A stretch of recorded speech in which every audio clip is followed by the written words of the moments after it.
नमो अरहंताणं नमो सिद्धाणं नमो आर्याणं नमो वज्रायाणं नमो लोये सवसाहूणं शुद्धात्मानमनेकान्तं साधुमुत्तम मंगलम वंदे संदृष्टिसिद्ध्यर्थं संदृष्ट्यर्थप्रकाशकम् ओंकार स्वरूपाय नमः। जिन्मुखोद्भूत सरस्वती देभ्यो नमः। रत्नत्रय धारक निस्वभाव साधक अज्ञान तिमिर निवारक श्री गुरुवे नमः। परम गुरुवे नमः। परम्पराचार्य श्री गुरुवे नमः। मंगलम भगवान वीरो मंगलम गौतम गणी मंगलम कुंद कुंदाद्यो जैन धर्मोस्त मंगलम सर्वमंगल मांगल्यम सर्वकल्याण कारकम प्रधानम सर्वधर्माणाम जैनम जयतु शासनम जैनम जयतु शासनम जैनम जयतु शासनम रम्योण जिणम वीरम अनंतवर्णान दंसन सहावम मोक्षामणियम सारम केवल सुध केवली भणिदम जीवादि बहितच्चम हेमुपादेयमपणो अप्पा कम्मोपाधि समुद्भव गुण पज्जाये वदिरितो। श्रीमद कुंद आचार्य विरचित नियम सारजी परमागम शुद्ध भाव अधिकार। अपने स्वभाव को न पहचानने से होने वाला दुख दूर करने का उपाय, पहला उपाय अपने स्वभाव को पहचानना है।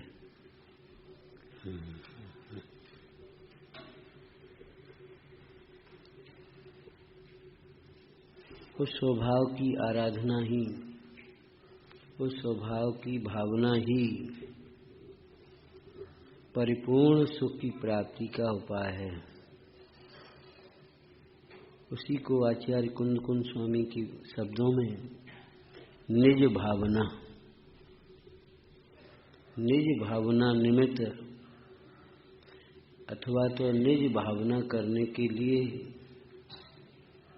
रचा गया यह पवित्र शास्त्र नियम सारजी परमागम। इसी ग्रंथ में एक गाथा है मिथ्यात्वादिक भाव की कि जीव ने चिर भावना सम्यक्त्वाद स्वभाव की पर की कभी न प्रभावना। जीव भटकता क्यों रहा?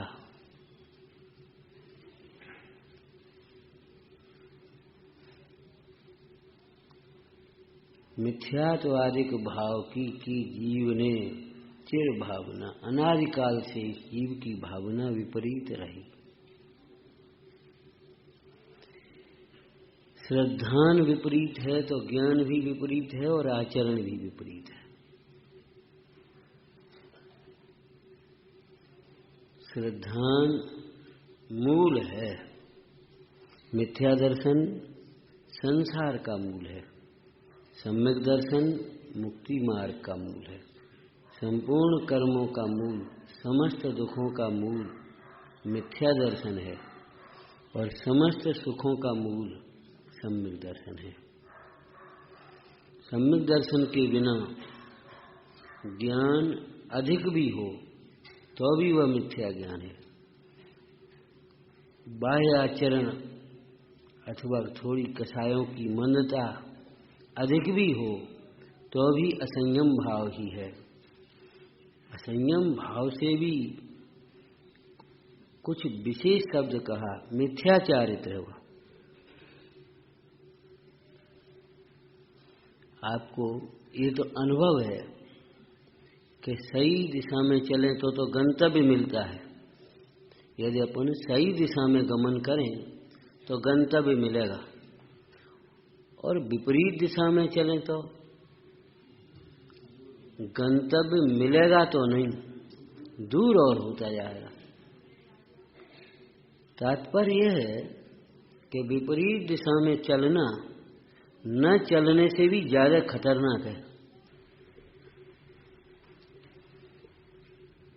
विपरीत दिशा में चलना न चलने से भी ज्यादा खतरनाक है, दुखदायक है। क्योंकि विपरीत दिशा में तो जितना चलेगा उतना लौटना पड़ेगा फिर ना।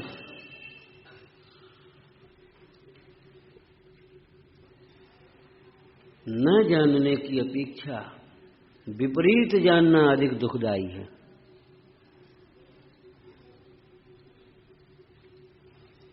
देखो, तत्व सूत्र में अज्ञान का वर्णन दो भावों में है। औदैहिक भाव में भी अज्ञान का वर्णन है और छायोपशमिक भाव में भी अज्ञान का वर्णन। औदैहिक भाव में अज्ञान एक भेद है,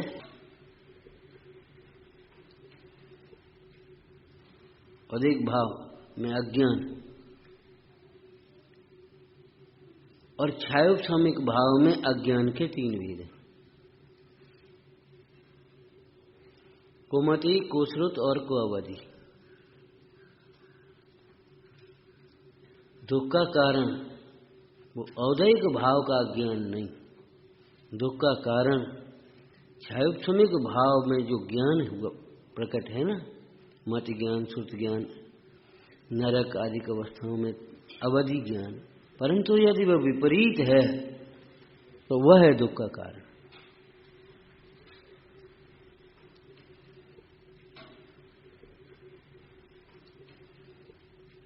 या ही प्रतीत युत कछुक ज्ञान। पंडित जी ने मिथ्या दर्शन के बाद ये लाइन लिखी ना, दौलत राम जी ने, या ही प्रतीत, या ही माने मिथ्या प्रतीत, तत्वों के विपरीत सिद्धांत शायद। या ही प्रतीत युत कछुक ज्ञान, सो दुखदायक अज्ञान जान।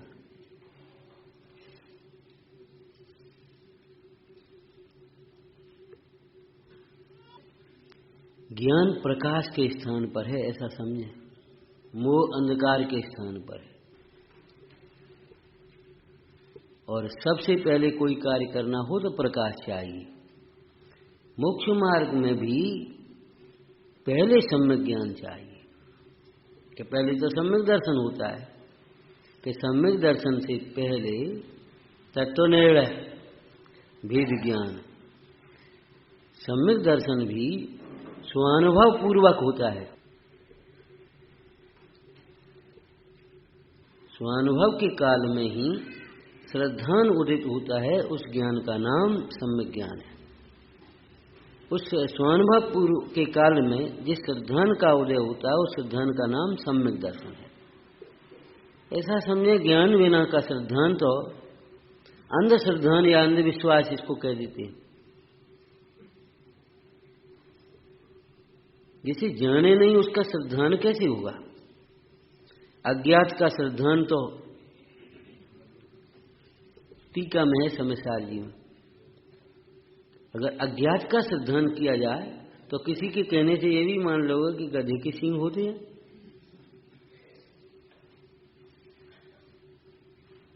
अज्ञात का श्रद्धान कैसे?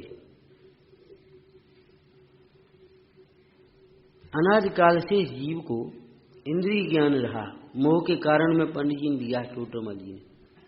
उस इंद्रिय ज्ञान से अमूर्तिक आत्मा जानने में नहीं आता, और ये शरीर आदि दिखता है तो क्या भूल हो जाती है, इसी को अपना मान बैठता है। ज्ञान बिना का श्रद्धान ऐसा है। अब फिर आत्मा के संबंध में अपन सुनते रहते हैं, तो जैसा सुनते वैसा ही मान बैठते। कोई आत्मा को ईश्वर का अंश मानता है, कोई क्षणिक मानता है, कोई कूटस्थ मानता है, नाना प्रकार के मत मतांतर। और भाग्य से जिनोपदेश मिल गया तो भी आत्मा को जाने बिना आत्मा निश्चय से तो शुद्ध है, अब व्यवहार से तो अशुद्ध ही है। निश्चय से तो अनादि निधन है, अब व्यवहार से तो जन्मता मरता है। और निश्चय न से आत्मा का स्वरूप कहा, उसे सत्यार्थ समझकर उसका श्रद्धान नहीं करता और उस व्यवहार नय के द्वारा कहे गए कथन को सत्यार्थ मानता रहता है। व्यवहार से तो जन्म मरण करता है, निश्चय से तो सुख स्वरूप है। अब व्यवहार से तो दुखी है और दुख दूर करना है, लेकिन कैसे करना है ये पता नहीं पड़ता। अपने को जाने बिना अपना दुख दूर कैसे करे। एक टोटोमल जी ने जो प्रसंग मुख्य प्रकाशक की वाचना में यहाँ आ रहा है उसमें है, अपने को जाने बिना अपना दुख दूर कैसे करे। क्या अर्थ है? मिश्री को जाने बिना मिठास कैसे लगे। अपना स्वरूप ही तो विश्व में अपने लिए सुख स्वरूप है। यदि गुण की परिभाषा में सुख गुण को लगाएं तो सुख गुण जीव के संपूर्ण भाग संपूर्ण अवस्थाओं में है। ठीक है, उद्गल धर्म धर्म आकाश काल के किसी भाग किसी अवस्था में नहीं है। लेकिन अपना सुख देखा जाए तो अपना सुख अपने संपूर्ण भाग संपूर्ण अवस्थाओं में है। अन्य जीवों के भी पुद्गल धर्म धर्म आकाश काल में तो नहीं है, लेकिन अन्य जीवों के भी किसी भाग किसी अवस्था में नहीं है। यद्यपि अन्य जीवों में सुख है, लेकिन अपना सुख नहीं है ना। और ये तो आप जानते हैं, दूसरे के खाते का रुपया आपको कैसे मिल जाएगा?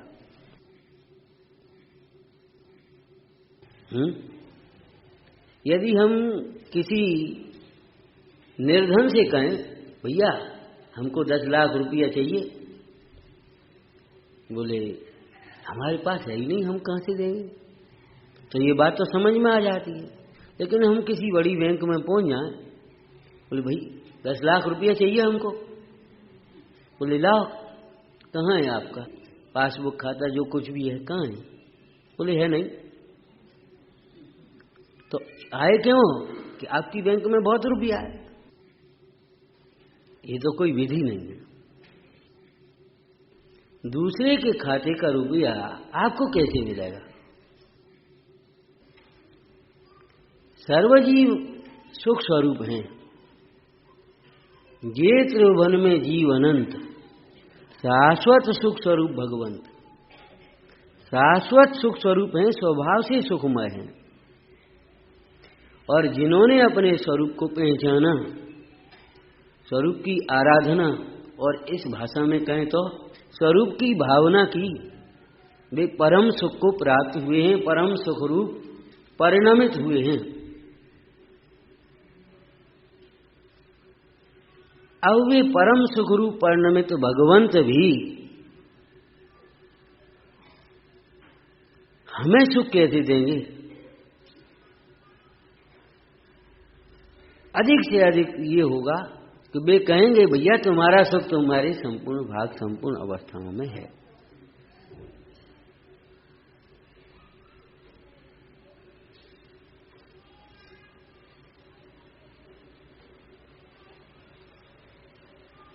सुख देते नहीं वितरागी देवगुरु शास्त्र भी, सुख बताते हैं।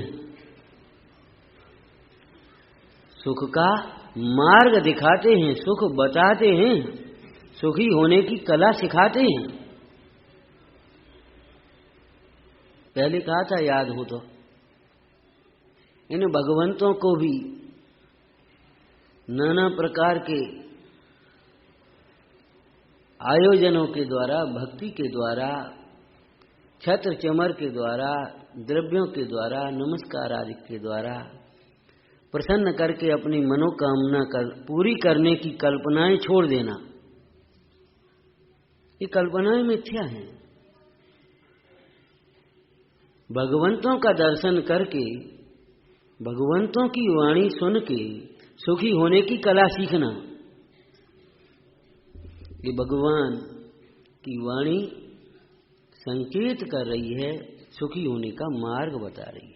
ये भगवान की शांत मुद्रा भी सुखी होने का मार्ग दर्शाती है। अंतर्मुख मुद्रा हो,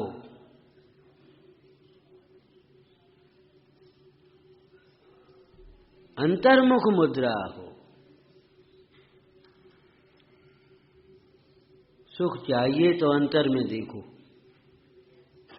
सुखी होने की चाह मिट जाए और सुख हो जाए, ऐसा ये मार्ग है। पुण्य के उदय की अनुकूलता में सुखी मान लेना अलग बात है, भ्रमित हो जाना और सुखी होना अलग बात है। कुछ पढ़ करके, लिख करके, याद करके, सुना करके, सुन करके ज्ञानी मान लेना अलग बात है और अपने को ज्ञान स्वरूप अनुभवते हुए ज्ञानी होना अलग बात है। धर्मात्माओं को देखकर, कुछ बाह्य क्रियाएं करके, कुछ विचार चिंतन करके धर्मात्मा मान लेना अलग बात है और धर्मी के आश्रय से धर्म रूप परिणत होना अलग बात है।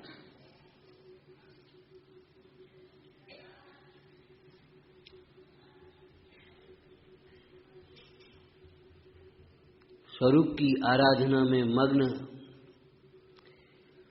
इन परमेश्वरों का दर्शन करके निज भावना की विधि सीखना चाहिए। निज भावना निमित्त लिखा गया ये पवित्र शास्त्र है। हे भव्य जीवो, इस शास्त्र का स्वाध्याय करके और कहीं कुछ नहीं अटकाव लेना। इसमें कितने अधिकार हैं?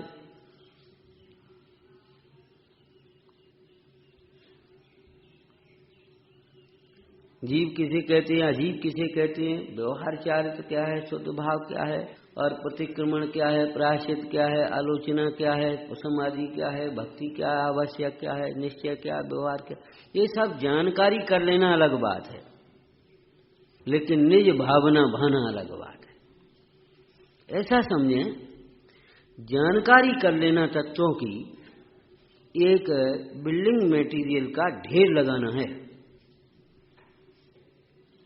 भवन बनाने के लिए आपने गिट्टी सरिया और तमाम ढेर लगा दिया, रेत सीमेंट का संग्रह कर दी सामग्री, तो अलग बात है। और शिलान्यास भी होना अलग बात है। भवन निर्माण तो बाद की बात है, शिलान्यास होना भी अलग बात है।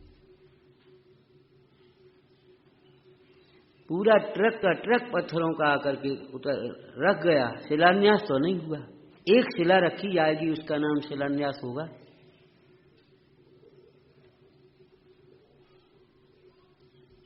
आपने जिन मंदिर का शिलान्यास किया होगा,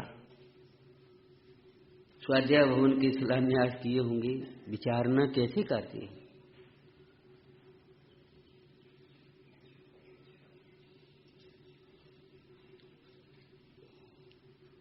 किसी पवित्र उद्देश्य से, पवित्र भावना से, बहुमान पूर्वक, उल्लास पूर्वक इस शिला को मंत्र विधि से जहां रखते हैं, तब वह शिलान्यास कहलाता है।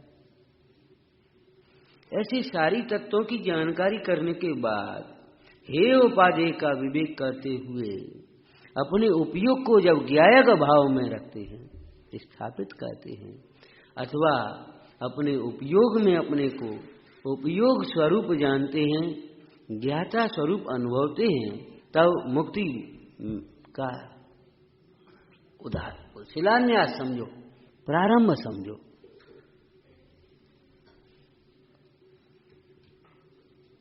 अगर 10-5 प्रवचन अपन को मिल जाते हैं, 10-20 वाक्य अपन को मिल जाते हैं, अपन को ऐसा लगता है बहुत लाभ हो गया, बहुत लाभ हुआ। हम तो गए थे शिविर में, गोष्ठी में, बहुत लाभ हुआ। 3 टाइम प्रवचन अपने, दूसरा कोई काम ही नहीं।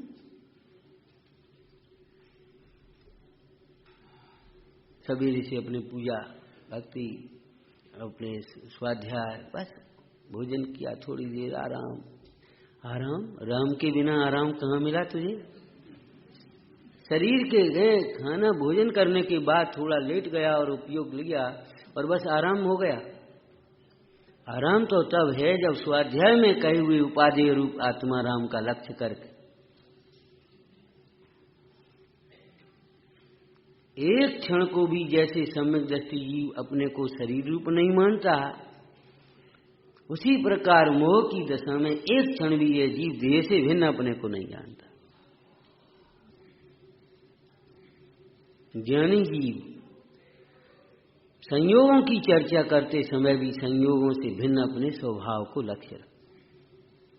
भीड़ में बैठे हुए भी अपने को अकेला देखते हैं। मोही जीव अकेले में बैठे हुए भी अपने को अकेला नहीं देख पाते।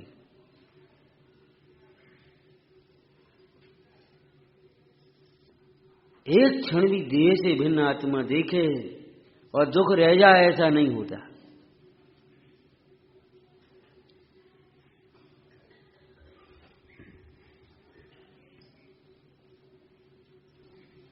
तात्पर्य ये है कि हम कुछ थोड़ा सा जानकारी का संग्रह करते रहे, इतने से काम नहीं चलेगा भैया।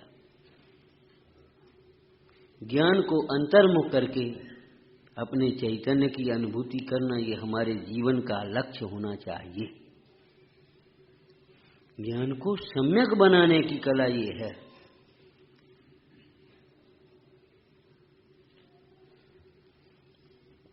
इस नियम सारी शास्त्र में शुद्ध भाव अधिकार की चर्चा स्वाध्याय में ले रही। शुद्ध भाव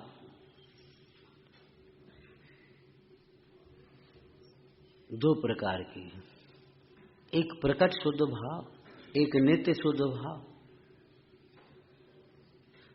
जीवादिक तत्वों में शुद्ध भाव में कौन कौन से भाव आते हैं?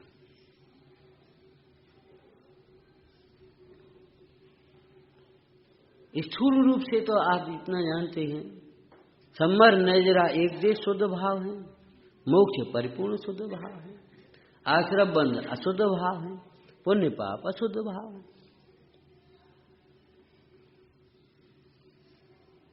सम्मर नजरा मोक्ष प्रकट करने योग्य है, आश्रम बंध छोड़ने योग्य है। लेकिन किसके आश्रय से आश्रम बंध छूटेंगे, किसके आश्रय से वे शुद्ध भाव प्रगटेंगे, उसकी खबर नहीं है। एक त्रैकालिक शुद्ध भाव है, शाश्वत शुद्ध भाव, ऐसा शुद्ध भाव जिसमें अशुद्धता हुई नहीं है, जिसमें अशुद्धता हुई नहीं है। वैसे तो देखा जाए, वस्तु स्वरूप से देखें तो अशुद्धता के लिए अवकाश कहाँ है? आप बताएंगे अशुद्धता एक में होती है कि दो में होती है? हैं? दो में होती है अशुद्धता। फिर सोचो समझो, फिर विचार करो। एक में नहीं होती, चलो ये तो अच्छा समझा, लेकिन अशुद्धता दो में होती है। दो में भी नहीं होती अशुद्धता, अलग अलग बैठे रहे, अशुद्धता क्या है? अशुद्धता दो में भी कहां होगी?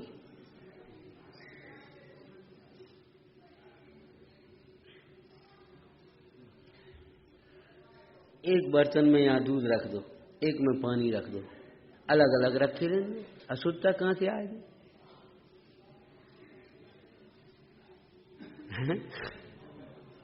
सिद्धालय में सिद्ध भगवान एक सिद्ध जहां विराजमान है, वहां अनंत सिद्ध हैं कि नहीं? अशुद्धता कहां आती है? सिद्धालय में विराजमान अनंत सिद्ध हैं, अशुद्धता कहां आती है?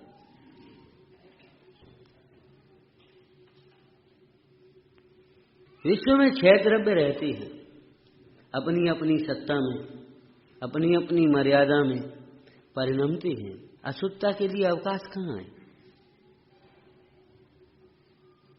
एक द्रव्य दूसरे द्रव्य रूप नहीं होता, दो द्रव्य मिलकर के अलग नहीं होते। शरीर और आत्मा मिले हुए हैं कि नहीं? लेकिन पढ़ो अन्यत्व भावना, जल पैजो जियतन मेला पै भिन्न भिन्न मिले हुए संयोग की ओर से देखने पर देखा जाए तो एक क्षेत्रावगाही संबंध है। उनके परिणमन को देखा जाए तो परस्पर निमित्त नैमित्तिक संबंध बन रहे हैं।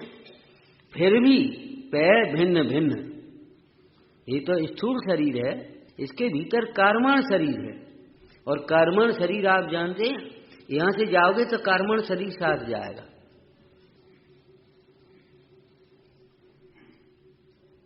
अनादि संबंध होते, तेजस और कार्मण शरीर जीव के अनादि काल से ही साथ लगे हुए हैं। उन कार्मण शरीरों को भी पंडित टोडरमल जी ने किस प्रकार भिन्न कहा।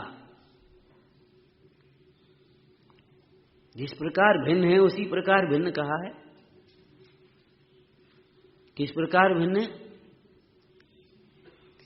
कि जीव का कोई प्रदेश कर्म रूप नहीं हुआ और कर्म का कोई परमाणु जीव रूप नहीं हुआ। पै भिन्न भिन्न नहीं भीला, मिली नहीं, मिलने की कोई व्यवस्था नहीं है।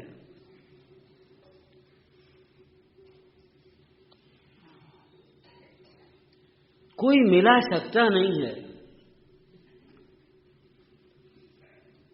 साधारण सी बात है, दूध में पानी कोई मिला सकता है?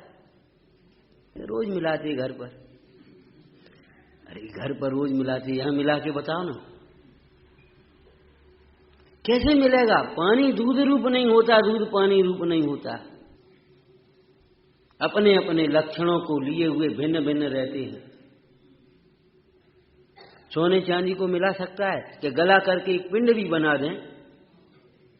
एक थैले में सोने चांदी के एक साथ आभूषण रख दें या टुकड़े रख दें, उनकी बात नहीं है।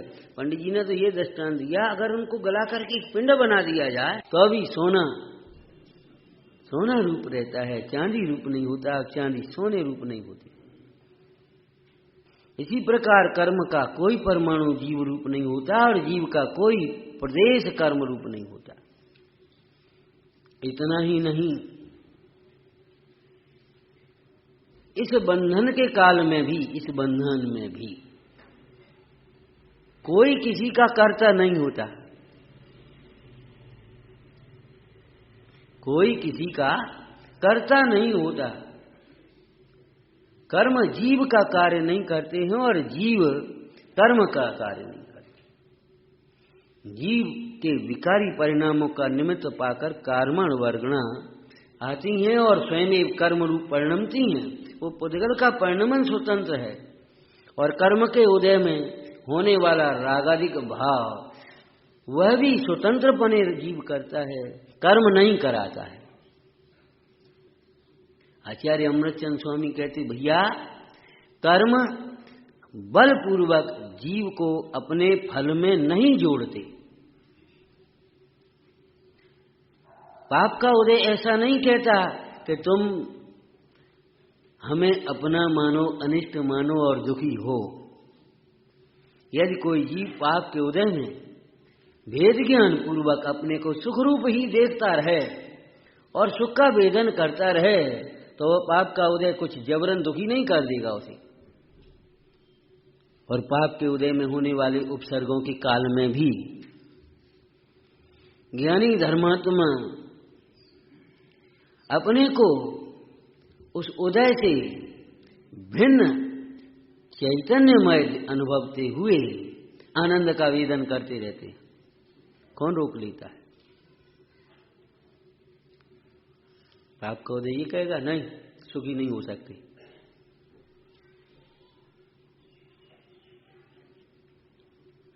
पुण्य के उदय से मिलने वाली सामग्री ऐसा नहीं कहती तुम हमें अपना मानो, इष्ट मानो और हम ही में लगे रहो, भोग में आसक्त बने रहो, अपने आत्मा को मत ध्याओ। यदि ज्ञानी धर्मात्मा छह खंड के वैभव में भी परमाणु मात्र को अपना ना माने और अतीन्द्रिय आनंद रस को वेदे, कौन रोकेगा? उस आत्म भावना के बल से उस छह खंड के वैभव को जीर्ण तिनके के समान छोड़कर चला जावे कौन रोक लेगा? क्या वो वैभव ये कहेगा नहीं, नहीं जा सकते? जाना था तो कमाया क्यों तुमने?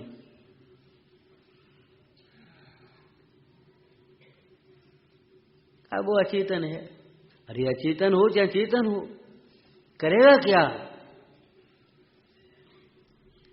परंतु वो वैराग्य स्वयं से उत्पन्न होना चाहिए। संसार की प्रतिकूलताओं का विचार करके जो वैराग्य वैराग्य सा दिखता है, वह सचमुच वैराग्य नहीं है।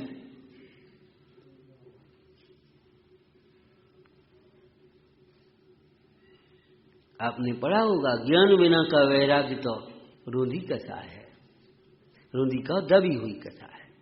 वो किसी प्रसंग पर ऊपर आ जाएगी, घर छोड़ करके आएगा, बाहर के भोग संयोग छोड़ करके आएगा, और यहां भी उन्हीं की चाह में दुखी बना रहेगा। व्यवस्था अच्छी नहीं थी, सो हम चले आए। जीवन भर व्यवस्थाएं ढूंढेगा, क्यों?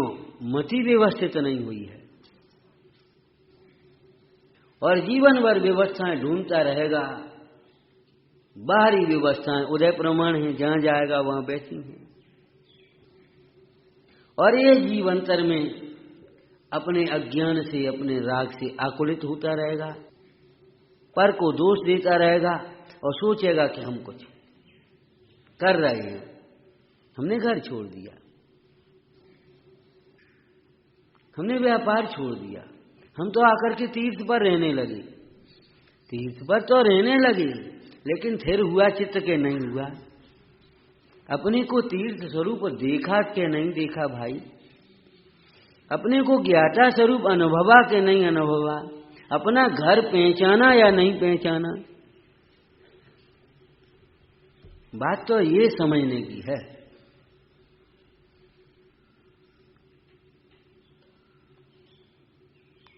शुद्ध भाव में वे सुख के कारण है, अशुद्ध भाव में वे दुख के कारण है। पर द्रव्य न दुख का कारण है न सुख का कारण है, इसलिए हमें शुद्ध भाव प्रकट करने हैं। अब कैसे प्रकट करोगे? सोचो, विचार करो।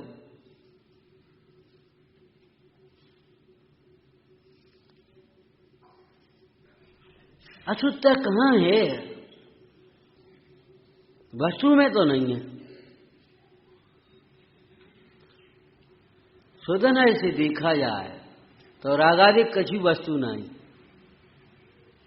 वस्तु में तो नहीं है। अकेला अकेला देखा जाए तो अशुद्धता है कहाँ?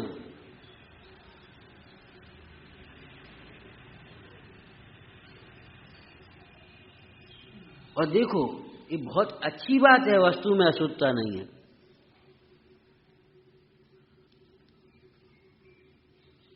अगर वस्तु में अशुद्धता होती तो उसको कोई मिटा नहीं सकता था। आत्मा ही एक दुखी होता तो उसे कोई सुखी नहीं कर पाता।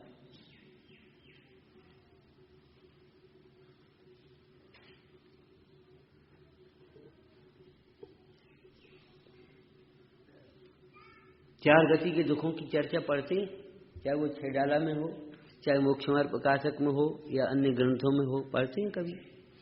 लगता है ऐसा ये अपने दुखों की बात है, अपनी बात है, लगता है कभी? यदि नहीं लगता तो बहुत दूर है, और यदि लगता है तो बहुत दूर है।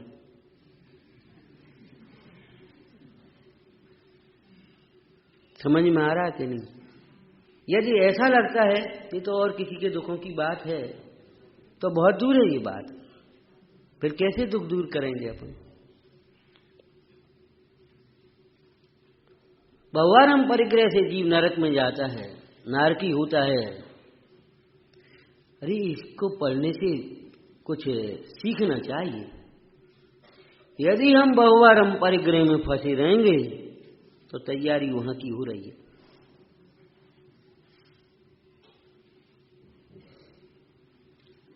मायाचार से जीव त्रियंच में जाता है, तो अगर हम मायाचारी करेंगे, मायाचारी के परिणाम करेंगे, तो त्रियंच गति की तैयारी हो रही है। अपने को होशियार मत समझ लेना।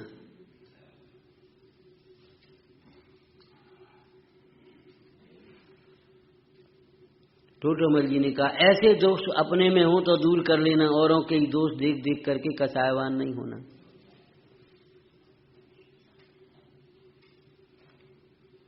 जब ये बात पढ़ें तो ऐसा लगता है अपने दुखों की बात है, ऐसे दुख तो अपन पर बीते हैं,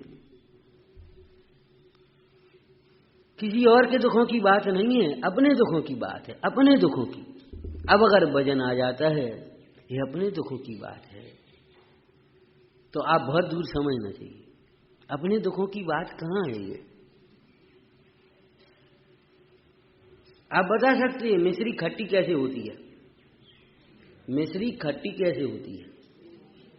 साधारण सी बात है, उसमें नींबू निचोड़ दो, मिश्री में नींबू निचोड़ दो, खट्टी हो जाएगी, उसमें कौन सी बात है? आप घर मने क्यों कर रहे? मिश्री में नींबू निचोड़ दो, खट्टी होगी कि नहीं होगी? नहीं होगी तो कैसे होती है आप बताइए? नहीं होती। पक्की बात है, ये बात समझ में आ गई। मिश्री मीठी है, मिठासमय है, उसका स्वभाव मिठास रूप है, खट्टी नहीं होती। मिश्री खट्टी नहीं होती है तो आत्मा दुखी कैसे होता है? आत्मा दुखी कैसे हो गया ये बता। जिस आत्मा का स्वभाव ही सुख रूप है, जो स्वभाव से ही आनंदमय है, इस शुद्ध भाव अधिकार में एक कलश है, प्रागेव शुद्धम। जो पहले से ही शुद्ध है वह अशुद्ध कैसे हो गया? पहले से माने स्वभाव से ही शुद्ध है। जो स्वभाव से ही सुख स्वरूप है वह दुखी कैसे हो जाए? आत्मा के दुखी होने की कोई व्यवस्था नहीं है, कोई विधि नहीं है। आत्मा दुखी हो सकता नहीं है, कभी हुआ नहीं, है नहीं, हो रहा नहीं, होगा नहीं, हो सकता नहीं। आत्मा का दुख रूप होना अशक्य है, तो दुख तो होता है। पुद्गल में तो सुख दुख का वेदन करने की शक्ति नहीं है। अरे पुद्गल में सुख दुख का वेदन करने की शक्ति नहीं है, इसलिए जीव सुखी होता है। ये कहां से आ गया? जीव का भी दुखी होना और कल्पना से सुखी मान लेना स्वभाव नहीं है। जीव का भी दुखी होना अथवा कल्पना से सुखी मान लेना स्वभाव नहीं है। छेडालाकार ने स्पष्ट लिखा, भूल आपको भ्रमत बाद तात भ्रमण की है बहु कथा। ये दुख कौन दुखी होता है? भूल आपको भ्रमत बाद, मोह महामत पिया अनाथ है ना। भूल आपको भ्रमत बाद तास, तास माने उसकी, किसके दुखों की कथा है ये? जो अपने को भूला हुआ है। अपने को भूलने वाला दुखी होता है, अपने को भूलने वाला अशुद्धता रूप परिणमित होता है। ये सब संसार में भ्रमता है, जन्म मरण करता है। वह परिणाम अपन नहीं है। देखो ये परद्रव्य है ना, ये अपन भी नहीं है और अपने भी नहीं है।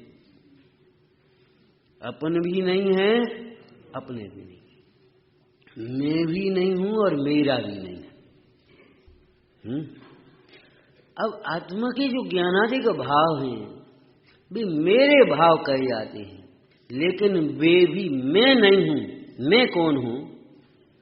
मैं हूं जीव द्रव्य गुण भूप, एक अनादि अनंत अरूप।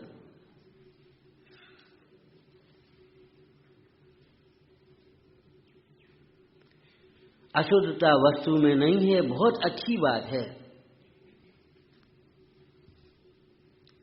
ये तो अपने पक्ष में है ये बात, अशुद्धता वस्तु में नहीं है। जैसे किसी को खांसी चलती थी और उसका आवाज की भाषा में तो सब चेकअप हैं तुम्हारे, देखा भला, उन्हें की लेंस क्लियर, इनमें कोई तकलीफ नहीं, ये तो अपने पक्ष में है बात। ऐसे आचार्य महाराज कहते देखो भाई, अपने स्वभाव के समीप जाकर देखो, उसमें प्रवेश ही कहां हुआ है दुख और दुख के कारण का। कर्ता कर्म अधिकार में आचार्य देव ने समझ गए होंगे कर्ता कर्म अधिकार, समय सार जी। आचार्य देव कहते हैं आश्रव दुख रूप है और भगवान आत्मा तो सदाकाल सुख रूप है। आश्रव मलिन है जल में कायगी भांत, और भगवान आत्मा तो अति पवित्र है, सदाकाल पवित्र है।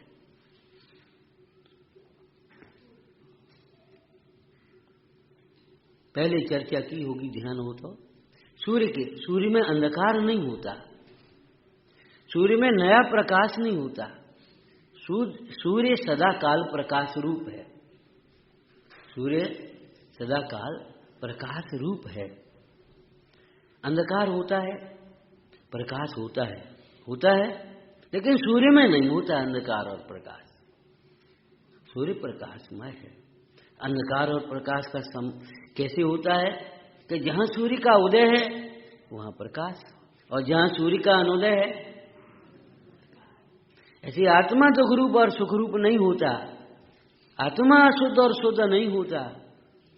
आत्मा का जहां उदय है अर्थात आत्मानुभव है, वहां सुख होता है, और जहां आत्मानुभव नहीं है, आत्मज्ञान नहीं है, वहां दुख होता है। अशुद्धता का भी यही समझना चाहिए। क्या कहें, ये जीव को केवल बाहर की शुद्धता और अशुद्धता की खबर है।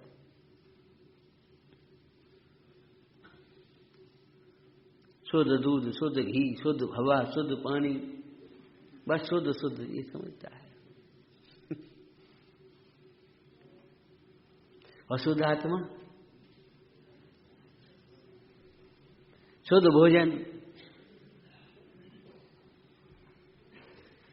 विचार करना चाहिए शुद्ध आत्मा क्या है।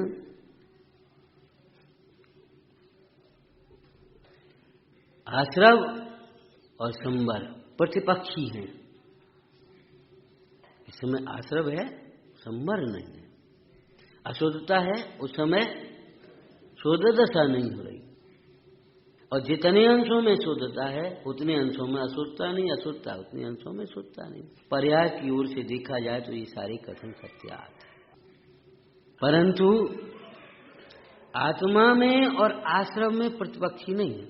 देखो, शुद्ध दशा माने शुद्ध तत्व संबर निर्जरा मोक्ष अशुद्धता के अभाव पूर्वक प्रकट होंगे, नहीं प्रकट होंगे। लेकिन आत्मा कैसा शुद्ध है, उन अशुद्ध भावों की काल में भी उन रूप न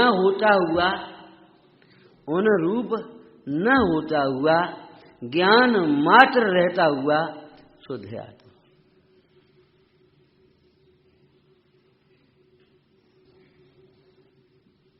ये बात हम इसलिए कह रहे हैं, यहाँ उन शुद्ध पर्यायों की चर्चा इस शुद्ध भाव में नहीं है, शुद्ध स्वभाव की चर्चा है, जिसके आश्रय से शुद्ध दशा होती है, जिसमें अशुद्ध भावों का प्रवेश ही नहीं है। सूर्य को जैसे अंधकार नहीं छूटा, ऐसे अशुद्ध भावों से जो शास्त्रीय भाषा में कहें तो अत्यंत अवध स्पष्ट है। पानी के दृष्टांत में विचार करें तो देखो, एक पानी का शीतल स्वभाव है, एक पानी की शीतल अवस्था है। पानी की शीतल और उष्ण अवस्थाएं हैं दो, और एक पानी का शीतल स्वभाव है। पानी की शीतल अवस्था उष्ण अवस्था के काल में नहीं है।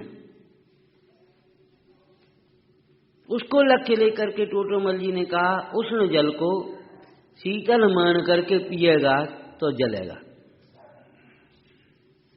लेकिन पानी का शीतल भाव उष्ण अवस्था के काल में भी है। उसको न जानकर यदि पानी को सर्वथा उष्ण मान लिया जाए तो फिर शीतल पानी कहां से लाएगा?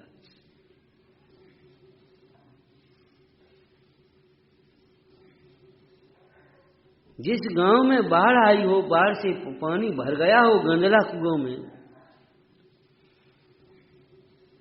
डॉक्टर क्या कहते हैं? उसी को छान कर गर्म करके उसी को शुद्ध करके पियो। और क्या उपाय? अब उसको गंदला मान करके, अगर ठीक है वो तो सब साफ है, गंदले को साफ मान करके पिएगा तो बीमार होगा, और गंदले को, ये पानी तो गंदला है, अब साफ पानी कहीं है नहीं, तो मरेगा। जिस पानी को गंदला देख रहे हैं वह गंदगी अलग है, संयुक्त है पानी के साथ, उष्णता पानी के साथ संयुक्त है, परंतु पानी उष्णता रूप नहीं हुआ, पानी गंदला रूप नहीं हुआ। पानी का स्वभाव समझकर, पानी का स्वच्छ और शीतल स्वभाव समझकर यदि उसी जल को शीतल करके पिएगा तो जीवन की विधि है, लौकिक जीवन। और कोई उपाय है आपके पास? जिस समय चारों ओर पानी गंदला हो गया है, अब क्या उपाय रह गया आपके पास? उस गंदले पानी को ही आप, आजकल तो ये सब चल ही रहा है, फिल्टर करके पूरी विधि चल रही है।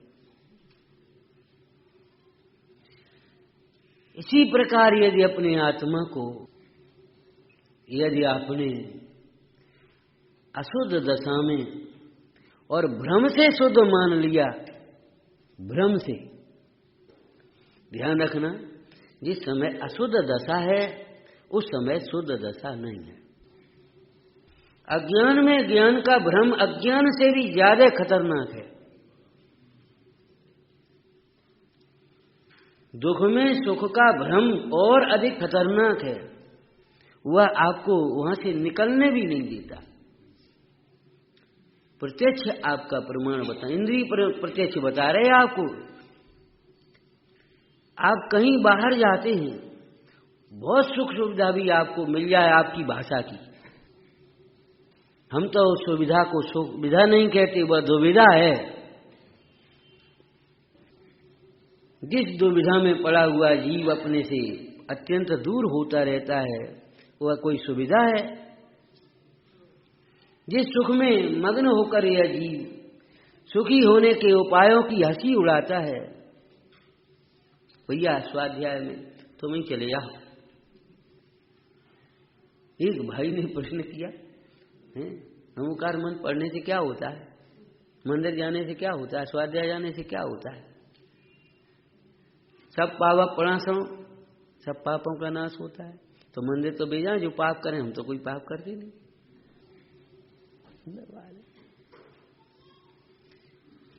कुतर्क देखो, ध्यान रखना, तर्क और कुतर्क में यह अंतर है। तर्क द्वारा वस्तु के स्वरूप की सिद्धि होती है, कुतर्क द्वारा पक्ष पोषण होता है। अपने पक्ष पोषण के लिए जो दिए जाए वह कुतर्क है, और वस्तु के स्वरूप की सिद्धि के लिए तर्क होता है।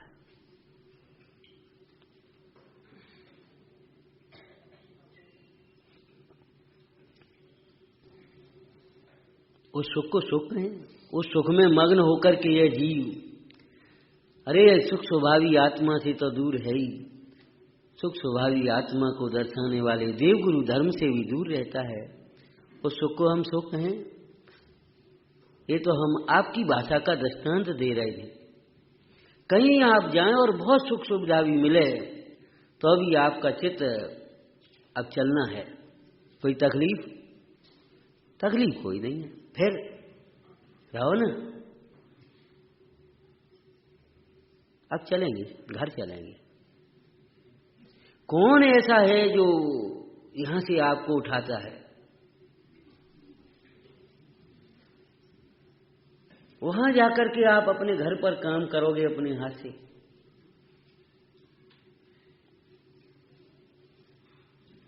उस मेहमान के घर से, यहां से आपको कौन उठा रहा है? आप घर जाएंगे। लग तो बहुत अच्छा रहा है, लेकिन क्या करें, अब जाना है। कौन आपसे ये कह रहा है, ये बताओ।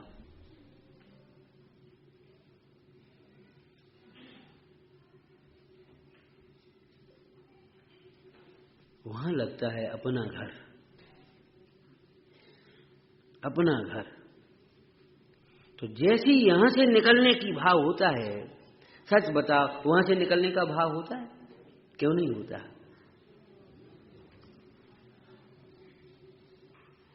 पर में अपनत्व का भ्रम ये बहुत खतरनाक है। ये अपनी बात सुनते हुए भी ऐसा लगता है जैसे किसी और की बात है। पर में अपनत्व का भ्रम।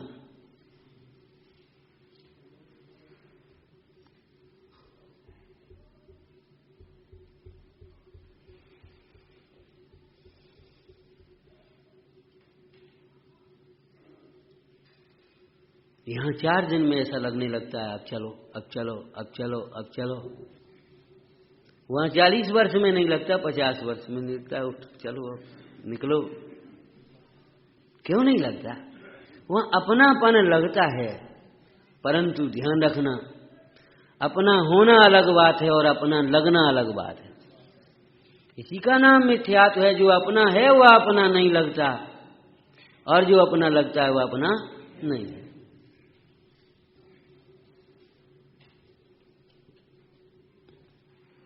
जैसे उष्ण पानी को बिना पड़ी बाई भी ठंडा करके पिला देती है, पी लेती है। कोई प्राशुक पानी पीता हो और पानी लेकर के आया कहीं से और ज्यादा गर्म हो गया, मान लो, अब आप कहें इतना गर्म पानी कैसे पिया जाएगा? तो भाई कुछ नहीं करे, भैया थोड़ी देर रुको, अभी लो, उसको रख देते हैं। तात्पर्य वो बाई भी जानती है इसकी उष्णता इसमें संयुक्त हुई है, उष्णता है अग्नि की है, इसकी नहीं है। इस पानी का स्वभाव शीतल है।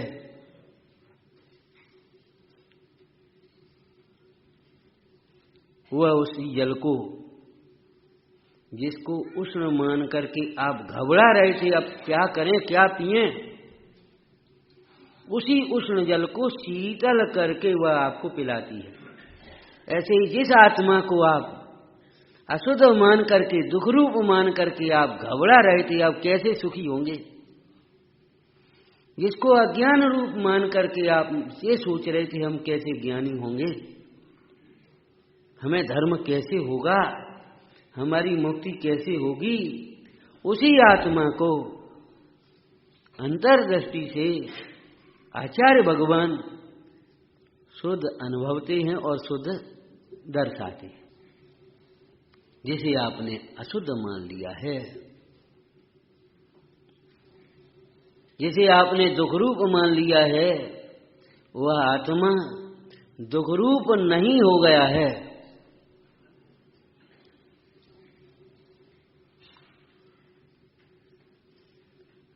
दुख का वेदन है एक समय में, ऐसा नहीं है कल्पना है केवल। दुख कल्पना नहीं है, दुख की सत्ता है और दुख का कारण है। दुख कल्पना नहीं है। हाँ, एक बात जरूर है, दुख मिथ्या कल्पनाओं से उत्पन्न होता है। दुख मिथ्या कल्पनाओं से उत्पन्न होता है, लेकिन दुख कल्पना नहीं है।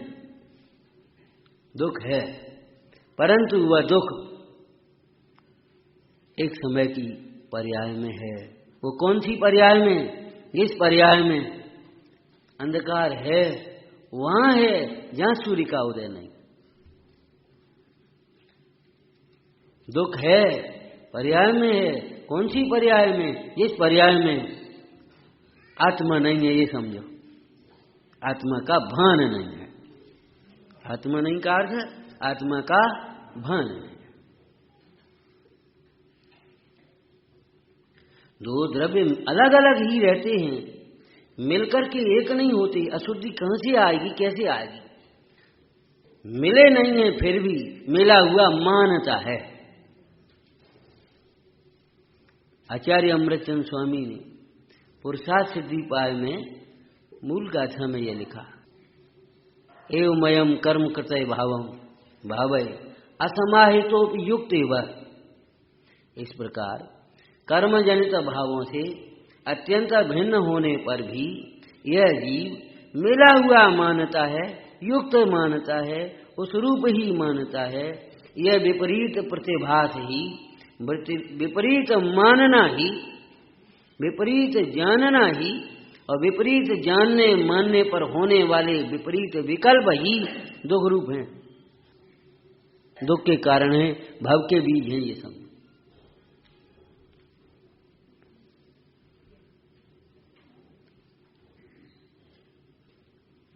यदि आप विचार करें, देखो मिथ्या दर्शन होता है, मिथ्या ज्ञान होता है, मिथ्या चारित्र होता है, मिथ्या दर्शन, मिथ्या ज्ञान, मिथ्या चारित्र होता है, लेकिन मिथ्या आत्मा तो नहीं होता।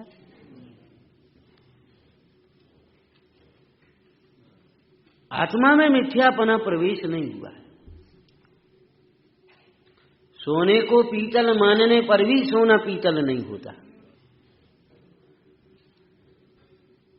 आत्मा को जड़ रूप मानने पर भी आत्मा जड़ रूप नहीं हुआ। आचार्य अमृतचंद देव कहते, हे भव्य, तू सर्व प्रकार से प्रसन्न हो, तू सर्व प्रकार से प्रसन्न हो। पुद्गल जीव रूप नहीं हुआ है और जीव पुद्गल रूप नहीं हुआ, ऐसा जानकर तू सर्व प्रकार से प्रसन्न हो। और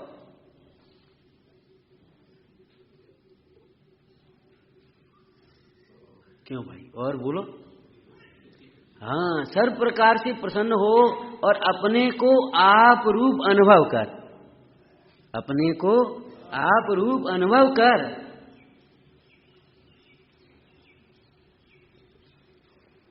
तो संवर नजरा और मोक्ष रूप जो शुद्ध भाव हैं, उनकी चर्चा यहाँ शुद्ध भाव अधिकार में नहीं, यहाँ तो त्रैकालिक शुद्ध भाव की चर्चा है। ऐसा शुद्ध भाव अपने अंतर में है, अभी है, अनादि से है और अपने अंतर में है कि अपने ही है। विचारना, ऐसा शुद्ध भाव अपने अंतर में है और मैं अशुद्ध हूं, कहीं ऐसा मत मानते रहना। और ये निश्चय की बात है, ठीक है, ये तो मुंदाजों की बात है, निश्चय की बात है, दोनों की बातें हैं। ऐसा कहकर के मत छोड़ना भाई। ऐसा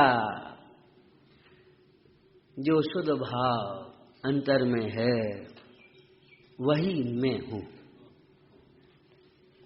जैसे उस स्वर्ण पाषाण में जो चमकता हुआ स्वर्णत्व को लिए हुए, स्वर्णत्व सोने का भाव, स्वर्णत्व माने सोने का भाव, डमाडोल रहता है सोने का भाव। क्यों? कभी 10,000, कभी 15,000, कभी 12,000, क्या है ये तमाशा? अरे ये सोने का भाव नहीं है भैया, ये विनिमय के साधन है।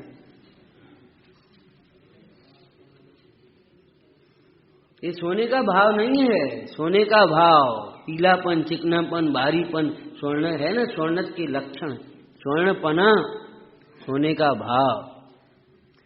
तो इस स्वर्णत्व से प्रकाशित होता हुआ, अपने को प्रसिद्ध करता हुआ जो भीतर चमक रहा ना उसमें, इसमें स्वर्ण पाषाण में, वो सोने का है।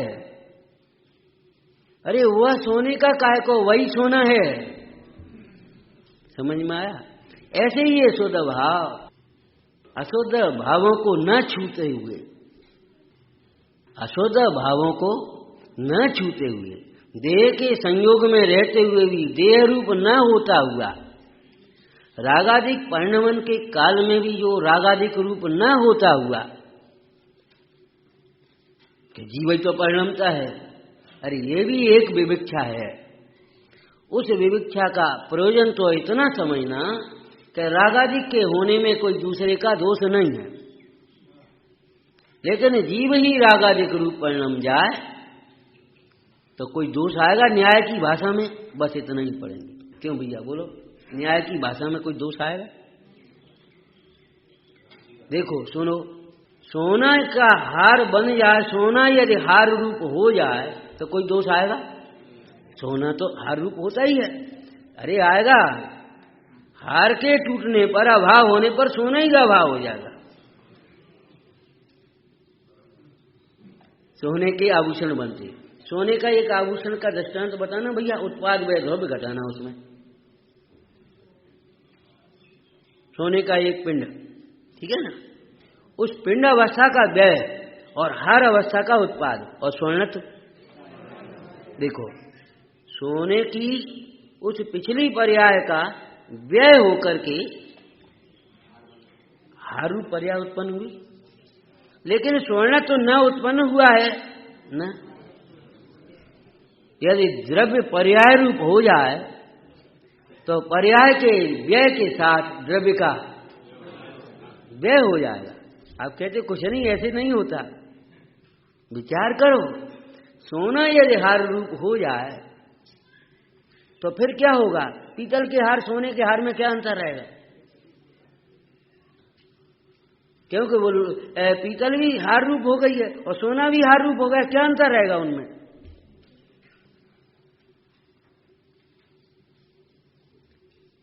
हार का उत्पाद हुआ, हार का व्यय हो, सोने का बताओ न उत्पाद न व्यय। ऐसे ये शुद्ध भाव कैसा है? अशुद्ध हुआ नहीं है, नया शुद्ध होना नहीं है, इसी ये शुद्ध है। इसके आश्रय से अशुद्धता का व्यय हुआ और शुद्धता का उत्पाद हुआ। इसे जाने बिना अशुद्धता हुई है। ऐसा समझे जैसे अकृत्रिम जन्म होते, एक कृत्रिम जन्म है, इनकी प्रतिष्ठा विधि होने के बाद ये प्रतिष्ठित जन्म माने। एक अकृत्रिम जन्म, अकृत्रिम भगवान, अकृत्रिम शुद्ध भाव। इस अकृत्रिम शुद्ध भाव को समझकर उस अकृत्रिम शुद्ध भाव के आश्रय से शुद्ध दशा प्रकट होती है। एक विषय बीच में रह गया, 2 मिनट में कह दें। जो औदयिक भाव का ज्ञान है, जिस ज्ञान का अभाव, जितना ज्ञान नहीं है, वह कोई सुख दुख का कारण नहीं है। जो ज्ञान है और वह ज्ञान मिथ्या हो रहा है, विपरीत जान रहा है अपने को, पर को, वह दुख का कारण बनता है। मिथ्यापना, अशुद्धता उस पर्याय में है जिसमें यह जीव अपने को आत्मा नहीं अनुभवता। इसलिए आत्मा का लक्ष्य हुए बिना यह जीव शुद्ध भाव प्रकट करने की, सुखी होने की चिंता तो कर सकता है, विकल्प तो कर सकता है, स्थूलपने कहें तो भावना तो कर सकता है, परंतु सुखी हो नहीं सकता। इस शुद्ध भाव को समझने से यह जीव को सुखी होने का मार्ग प्रशस्त होता है। ऐसे शुद्ध भाव की चर्चा इस शुद्ध भाव अधिकार में है, विचारना। ओम नमः। सहजानंदी शोध स्वरूपी अविनाशी में आत्म स्वरूप, सहजानंदी शोध स्वरूपी अविनाशी